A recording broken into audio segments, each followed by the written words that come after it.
Nós temos uma segunda história muito impactante mesmo. A Juliana vai contar essa história.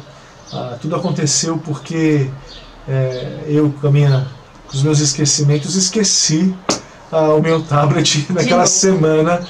Foram umas 2, 3 vezes em locais públicos. Eu não tenho celular, eu só tenho o tablet, e às vezes eu fui ajudar a Juliana a pegar as sacolas, e eu deixei ele no cantinho, e eu, chegando então em casa, do mercado, perto de casa, eu falei, nossa, Juliana, eu esqueci meu tablet. Corri lá no mercado. Posso contar?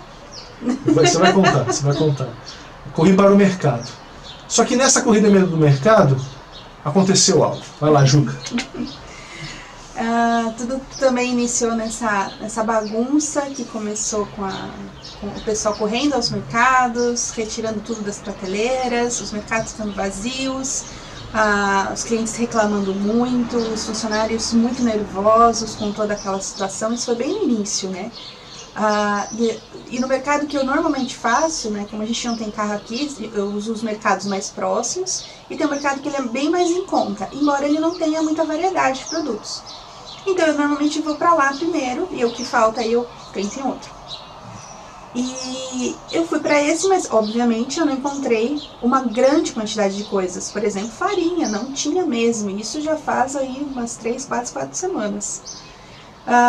Foi o primeiro impacto, assim, né, do coronavírus aqui.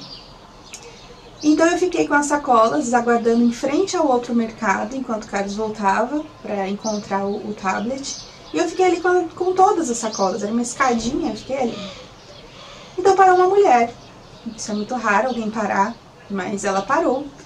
E ela parou e perguntou se eu precisava de ajuda, né, porque ela me viu com todas aquelas sacolas parada ali. E eu expliquei, falei, não, eu só tô aguardando, meu marido foi buscar o tablet, ele esqueceu o tablet ali atrás, eu preciso ainda entrar aqui no outro mercado pra pegar, porque eu não achei farinha, mas não se preocupa não, eu não vou sair daqui, eu só tô aguardando com as sacolas. E ela continuou parada, me olhando. E ela começou a conversar comigo, e ela disse que ela não tinha ido trabalhar, e que eu era a primeira pessoa que conversava com ela naquele dia, e se ela não estava me atrapalhando, se ela não estava sendo invasiva de alguma forma, né? Se tudo bem eu ficar ali conversando comigo, porque ela estava só andando, ela não tinha nenhum plano para aquele dia, ela tinha que andar. Ela me mostrou um relógio de contador de passos, ela me conta a história do contador de passos, que ela havia ganhado no Natal, para justamente movimentá-la mais, que ela precisava andar mais. E aí ela começou a contar e começou a conversar, perguntou de onde eu era, e aí começa a conversa e tal. E mais uma vez perguntou, mas eu não tô te atrapalhando, mas eu não tenho nada pra fazer. Eu achei estranho, né, porque ela tinha acabado de falar tudo pra mim. Mas eu falei, não, eu tô aqui parada, esperando. E comecei a puxar papo com ela, porque já que ela vai conversar, vamos conversar, né? Comecei a conversar, descobri que ela morava muito próximo, falei que eu morava muito próximo também, seria interessante, né?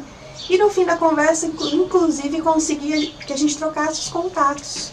Isso é muito raro aqui, muito raro, porque as pessoas não olham pra cara da gente, não conversam, muito menos imaginam trocar contatos pra... Eu falei, eu também gosto muito de caminhar, eu também conto passos, eu também tenho aplicativos pra isso. Ia ser muito legal a gente poder andar junto, de repente tomar um café, ia ser interessante isso, né? E era a primeira pessoa mais próxima aqui que eu poderia fazer isso, uma mulher mais ou menos da minha idade.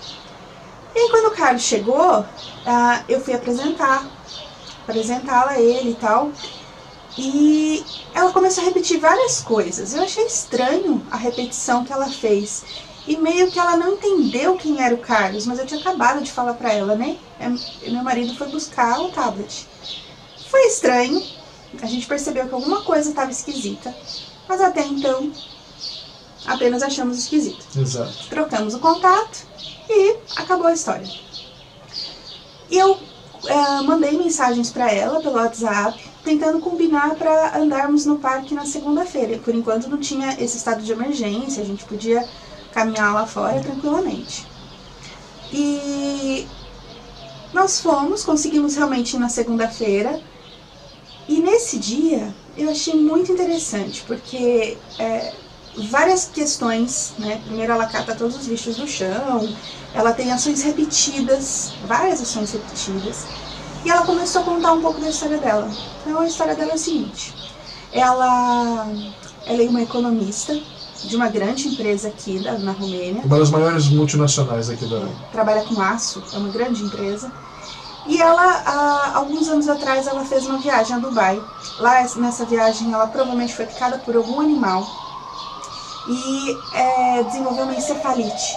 E com essa encefalite, ela teve a perda da memória recente. Desde então, ela não tem memória recente. Então ela me diz assim: eu lembro da minha adolescência, eu lembro da minha juventude, lembro do dia do meu casamento, algumas coisas depois disso, e depois eu não lembro mais nada.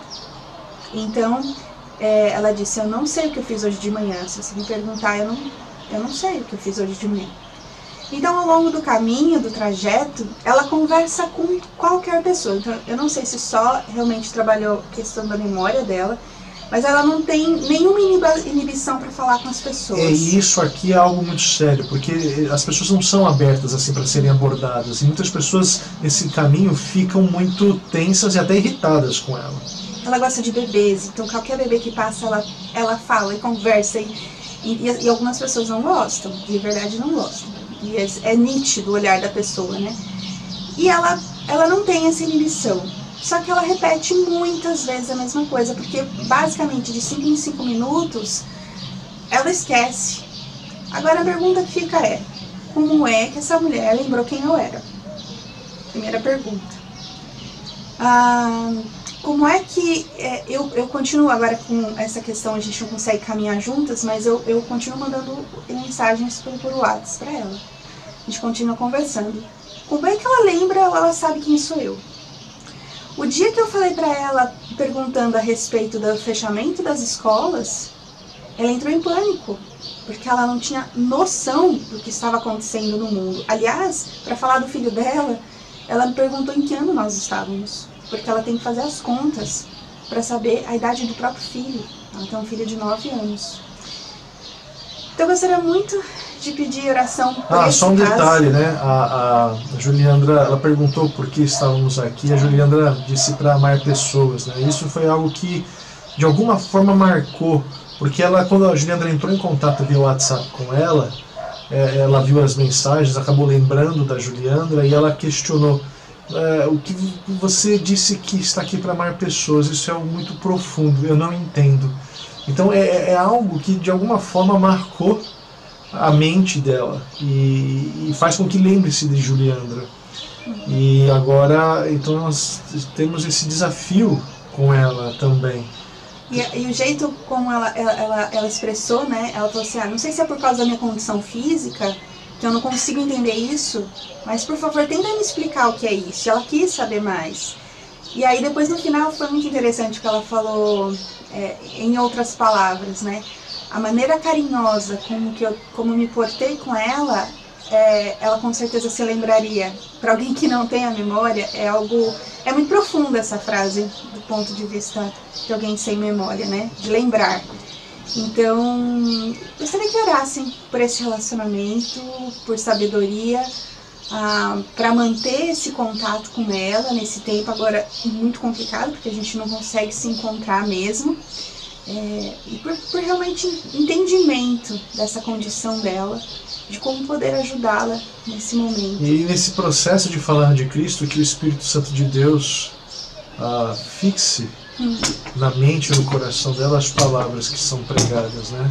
Porque como pregar o Evangelho para uma pessoa que tem esta condição? Agora, para mim não resta dúvidas que o exercício do amor cristão para com o nosso próximo, ele deixa marcas. Uma pessoa que sofre com a perda de memória recente se lembrar das palavras de Juliandra sobre amar pessoas e você ao mesmo tempo amando e dando tempo a uma pessoa que ninguém tem paciência. Porque ela fica repetindo as mesmas coisas e perguntando as mesmas coisas o tempo todo. Isso cansa as pessoas. Mas essa paciência, né? O amor é paciente. Isso é uma marca que deixou no coração dela. Então que a gente consiga de alguma forma, por meio da ação do Espírito, pregar essa essa restauração em Cristo, a salvação em Cristo, a esperança em Cristo. Porque eu não conhecia ainda o marido, mas não deve ser uma situação fácil. Ele está trabalhando, o filho na escola, e ele não sabe o que pode vir a acontecer com a esposa andando por aí, não é? Ela também não pode ficar trancada dentro de casa, então é uma situação bastante complicada.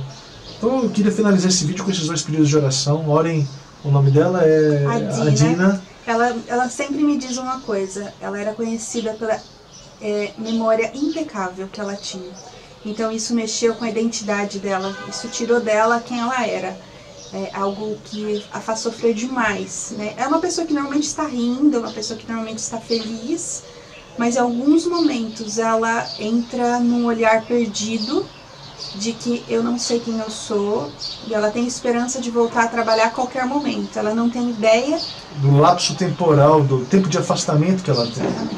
Então, que a identidade em Cristo possa ser aquilo que seja a marca definitiva na mente e no coração dela, não é? Então orem por Adina, orem por Maria, por Johan, orem por oportunidades, por sabedoria nesse processo de pregar o Evangelho e fazer discípulos. E que isso seja também um incentivo a vocês, né? De prestarem atenção às pessoas ao redor de vocês. Às vezes a gente precisa cavar a oportunidade, a gente fica esperando a oportunidade. Me lembra das palavras de Pedro, né? Pregue, insta, seja oportuno ou não. Às vezes a fila de um... que aqui não tem fila de banco, mas na fila de um mercado ou Eles não gostam de fila. Eles não gostam. Então, a oportunidade de você ver um olhar triste, às vezes numa praça, num parque, de você abordar, cavar as oportunidades. Cavar as oportunidades. Que Deus os abençoe. Estamos com saudades de todos vocês. Continuem orando por esses motivos de oração. Continuem orando pela Romênia, pelos ministérios. Pelo mundo. Pelos líderes. Ok? Que Deus os abençoe. Dominezeu Savabene Cuventese. Shio Septamana Placuta. Uma semana maravilhosa, uma semana boa para vocês. Em casa. Lá revedere.